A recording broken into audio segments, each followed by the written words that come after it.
Sobrang daming fresh na gulay ang pasalubong ng aking biyanan.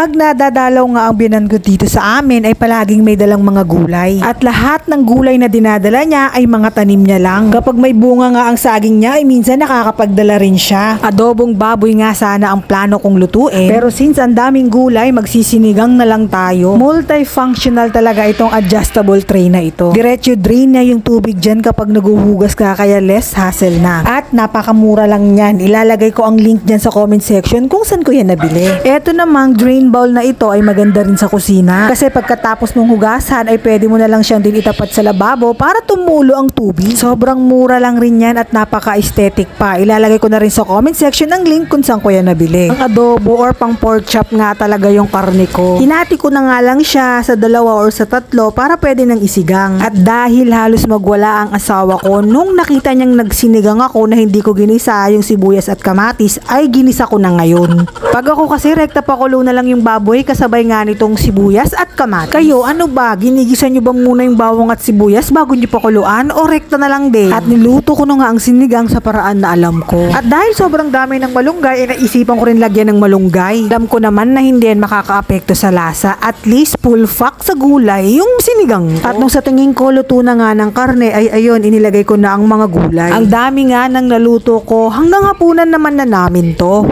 From this to this. At dahil nga sobrang magulo yung mga kaldero at kawali sa ilalim ng bagong bili kong patungan ng kalan, ay bumili nga ako nitong adjustable pan organizer. Gawa siya sa heavy metal at coated ang metal nito kaya siguradong hindi kakalawangin. Plus sobrang dali niya lang i-assemble. I-adjust niya siya depende sa laki ng kaldero or kawaling ilalagay nyo. Pwede nga siyang paganito, pwede ring paganyan na patayo. Ilalagay ko na lang sa comment section ang link or dyan sa yellow basket kung saan ko siya nabili.